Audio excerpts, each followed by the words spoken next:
RJ, let's start with you. You think Anthony Davis should be the Lakers' main target? I think so, because I think of all the things out there, he seems to be the most likely person for them to get. I don't know if he's the best fit, but he is the most likely person. If you start talking about Kevin Durant, you start Kawhi Leonard, Klay Thompson, you start looking around at like all of these free agents, he seems the one that like, hey, he might be ready to go play with another stud and another star. So to me, I don't know if he's the best fit, but he seems like the most likely choice. So I think he's the most likely. I also think he's the best fit. Why are you unsure if he's the best fit? Well, I think he would be great if there was another complimentary perimeter scorer. Bron typically plays well when he has another high-level scorer around him. We've seen that throughout his career. That's not anything news to anybody. But having AD there in the traditional NBA right now is great. He's going to do so much for you. The style of play is great, but you're still going to need another perimeter scorer. You're going to need another shooter. And until one of these young guys establishes, himself as a 85% free throw shooter, because Bron, we've seen his free throw struggles, or until we see another guy that can knock down a shot or create for other people, AD is one of the pieces towards winning a championship, but you're still missing a very large one. So this is where I would disagree.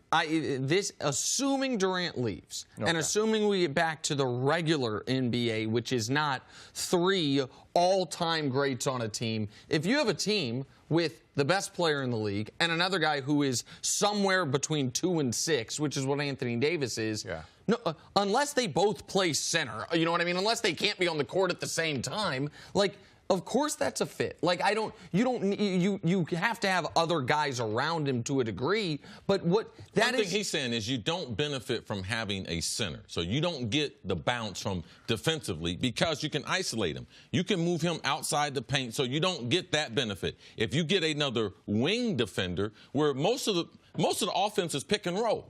So you got a lot of switches. So you don't have as many mismatches, and you still need someone, if you have AD, to spread the court offensively. That's the one thing that which they would be lacking and say, understand this.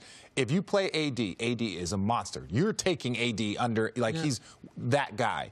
But him on the court doesn't add the same floor spacing, doesn't allow for the same like open court for a pick and roll. So you still need either another high-level shooter. Let's just throw out a name like Bradley Beal. You still need. You give me Bron, Bradley Beal, and Anthony Davis, and nothing but minimum players around. Oh, now we're cooking. Now we're talking about something. I think could compete with this version of the Warriors. But when you're talking about you pull them away from the rim, like there's only a few teams that really can do that. Like, again, assuming Durant goes somewhere, if you're playing the Warriors and Draymond tries to pull Anthony Davis away from the rim, you know what Anthony Davis is doing? Staying right by the rim if he can. But you can't. But the only problem with that is, it's really quick, not to interrupt you, is that you need to pressure the ball because Draymond's ability to pass and create is as much of who he is and the Warriors' success as anything. Right, but when the Warriors' small ball was absolutely unstoppable, that 73-win year, that was when you also had to really respect Draymond.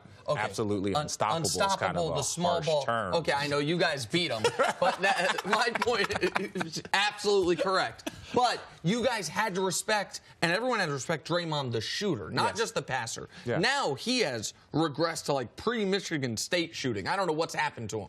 And so I just think, I think sometimes we might be overthinking this to a degree. Like, you would have the best 1-2 punch in the league. Yeah. Maybe you're overthinking it, because I want Kawhi with no compensation, because I know Kawhi wants to be in L.A., all right? We don't know Anthony Davis. Now, I believe he does want to get to a bigger market. We do know in the next couple of years the Lakers are going to get another superstar. Not because LeBron, because this is how the Lakers do business. They're going to get a young superstar. So for me, having perimeter defenders, having a guy that takes no compensation, is no type of maintenance, so then I can have one of those third pieces, or I can trade one of those third pieces for CJ from Portland or for Bradley Beal from Washington. The Lakers are in a space right now where they know it's not enough. Even if you take KD around, now the Lakers, they have a mindset for dominance, right? It's not just, hey, we want to get back on the level. We want to compete. Yes, you are correct with your point.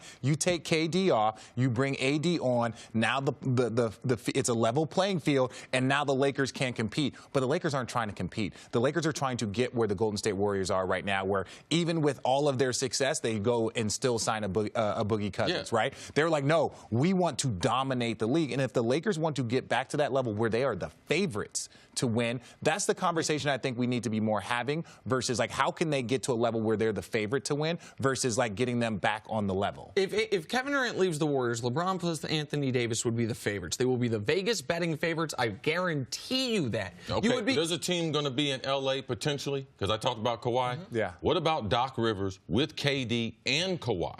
Because both of them can get to the Clippers. And okay, so so you're talking. I was thinking about KD going to New York, but KD and Kawhi would not be a better 1-2 than LeBron and Anthony Davis. No, it's what they're able to add, Nick, because you're able to get those players because they're free. But when Cris says free, just so the audience understands, he's talking about that free agents, so you wouldn't have to trade away guys. Well, this is the thing.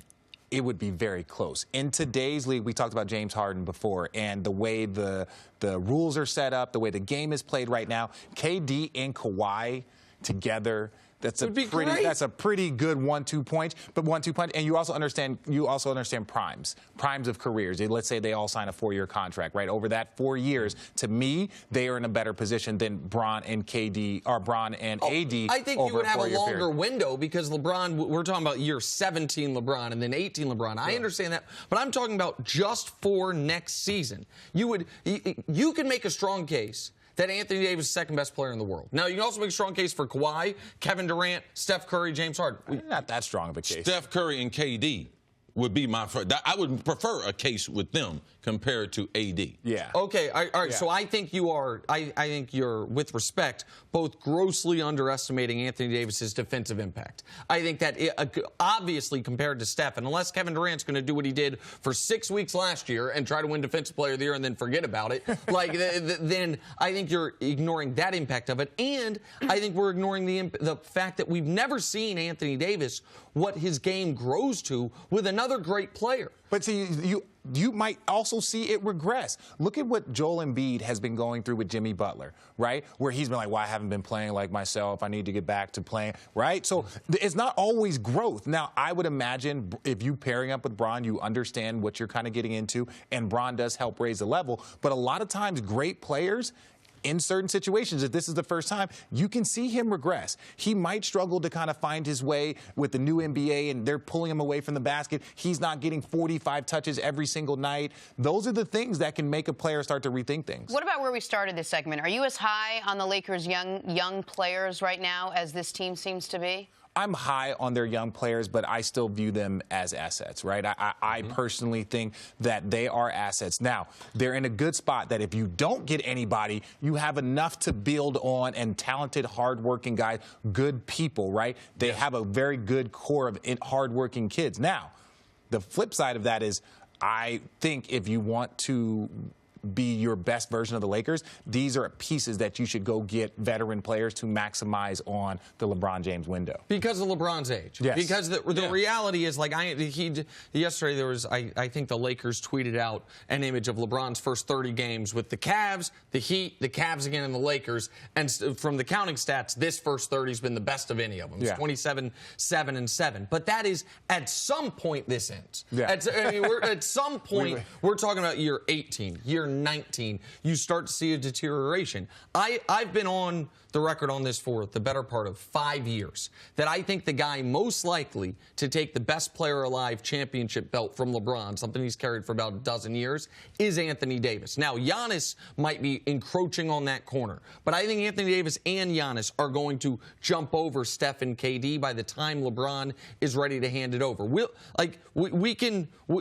will get to be able to see this play out, but I think playing in obscurity, playing in New Orleans, playing what I think has been a odd mix of talent around him, where they've had 7 years to try to put a legitimate team around. They haven't been able to do it. I think that has made people underrate how special he is. I think it's still yet to be seen how you play with LeBron and how you play in Los Angeles. Yeah. Everyone does not respond to the prime time the way we would like them to. We get 1 + 1 = 2. No, it doesn't. Typically, a superstar like Durant, who went to Golden State, and we saw his game grow. We've seen his game evolve. It doesn't always happen that way. Thanks for watching. Subscribe here to get the latest from the show. Also, be sure to check out more of the best clips from First Things First, or go watch a few segments from our other shows on FS1.